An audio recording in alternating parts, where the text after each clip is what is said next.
Hi everyone, in today's video we will discuss how to design, construct and test a circuit to actuate a single acting cylinder and a double acting cylinder.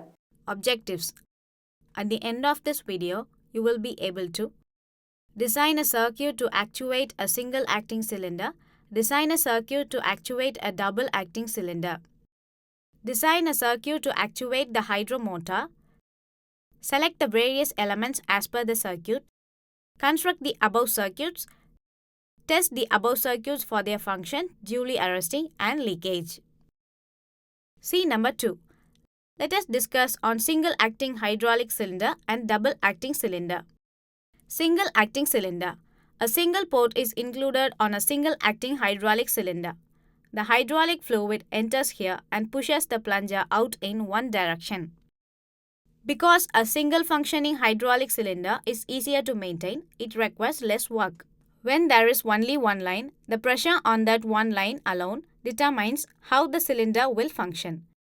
They frequently use a spring or a similar device to extend or retract the piston rod. However, they may also rely on the force of the end to do so. When designing equipment that must be durable and dependable, simplicity is always a smart idea. Double acting cylinder. The ports of a double acting cylinder are two, one for the cylinder to be retracted and the other for the hydraulic fluid to enter and extend the plunger. Pumping hydraulic fluid to both sides of the plunger is possible with double-acting hydraulic cylinders. The piston rod can travel forward and backward thanks to connection apertures located close to both ends. The additional port guarantees that the plunger always returns to its starting location and gives the user more control over the plunger during retraction. Double-acting cylinders are a superior option for projects requiring repeatable accuracy due to their quicker and more predictable retractions. Hydromotor. This is a rotary actuator used in hydraulics, also called as hydraulic motors.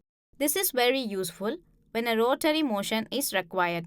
The rotary action is achieved by these hydromotors. Similar to linear actuators, this also can be controlled in terms of displacement, direction of rotation, pressure or torque requirement. Cylinders provide linear motion whereas hydromotors provide rotary motion. Various types of hydromotors. Hydromotors are classified according to their internal design. Hydromotors are of three types, namely gear type, vane type, piston type. All these types have the common principle of working. These almost resemble a hydraulic pump in construction. Operation of hydraulic motor is opposite to that of hydraulic pump. Gear type motors. Gear motors are designed either as gear-on gear motor, external gear, or gear-in gear motor, internal gear. In gear-on gear motor, oil enters the inlet port with pressure. This oil forces the gear to rotate and the oil flow out of the outlet. The speed of the motor depends on the amount of flow per minute and the motor torque depends on the pressure of oil. These motors have the lowest volumetric efficiency of about 70 to 80%. The pressure of oil creates the torque in the same way as that of on a lever. Vane type motors. This differs in the design when compared to gear motor. The simple line shows the vane being moved along with the shaft by the oil flow.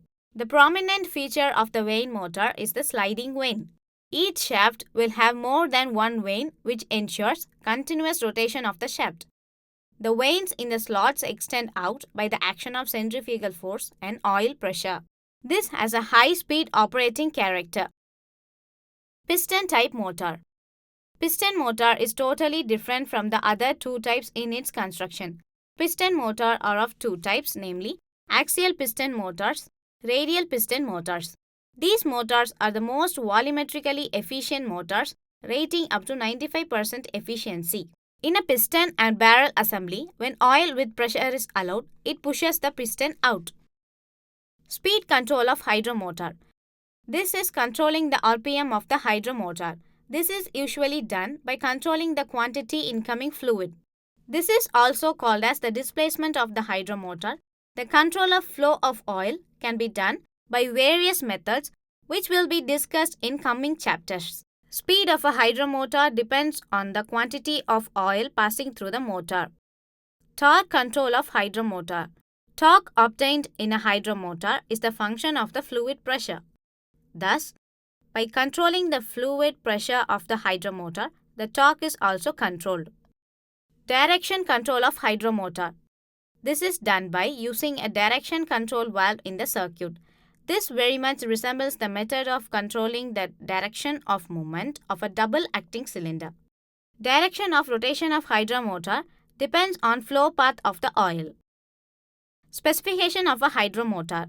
A hydromotor is usually designed and specified by the following parameters: maximum torque required, maximum RPM required outlet, maximum operating pressure, efficiency.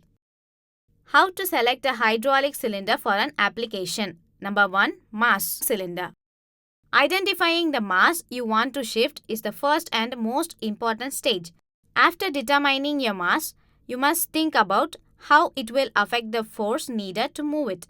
In contrast, pushing a 1-ton burden across the ground will only require enough force to overcome friction and acceleration.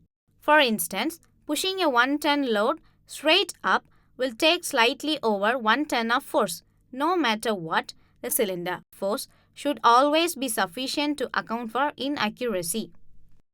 Number 2. Stroke. The distance travelled by the piston through the cylinder. Number 3. Stroke length.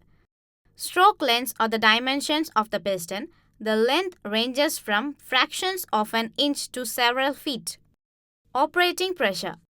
The operating pressure range describes the entire needed operating pressure range. Bore size. The interior diameter of a barrel is measured by its bore size. Body material. Aluminium, steel, stainless steel, and plastic are common body material choices. Rod length. The rod diameter dictates how much load the piston can withstand before it buckles. The minimum rod diameter under various load circumstances is shown in the table below. The exposed length of piston, as shown at the top of the table, is often greater than the cylinder's stroke length. Speed. Speed is controlled by valves that regulate the flow of hydraulic oil into and out of the cylinder. Typically, cylinders are permitted to operate at their maximum natural speed. The maximum speed is determined by the cylinder size, port size, air pressure, hose bore and length, and the load that the cylinder is working against. Force. Force is connected to piston diameter, however, they are not directly proportional. In general, the larger the piston area, the more force is produced. Force ratings might differ somewhat in opposite directions. When propelled hydraulically by the same supply of compressed fluid, the in-stroke pull force is less than the outstroke thrust force due to the effective cross-sectional area being reduced by the area of the piston rod. Design, construct and test a circuit to activate a single acting cylinder. Step 1. Draw a circuit diagram to activate a single acting cylinder in the given format and get the approval of instructor. Step 2. Include elements to activate cylinder and also to monitor pressure at various points in the circuit. Step 3. Select the hydraulic elements as per the approved circuit diagram drawn. Step 4. Mount and connect the elements on the trainer kit. Step 5. Get the approval of your instructor before switching on hydraulic pump. Step 6. Switch on the hydraulic pump. Step 7. Inspect the circuit for any leakages. Step 8. Eliminate any leakages by retightening connectors pipes. Step 9. Put off hydraulic pump while tightening connector and pipes. Note the position of valve and position of cylinder in the tabulation. Step 10. Activate the direct control valve and note the new position of valve and cylinder. Step 11. Put off hydraulic pump. Step 12. Disconnect the valves and other elements and place it in respective places. I hope that after viewing this video, you will be able to design and build hydraulic valve circuits using various valves. Thank you for watching. Have a good day.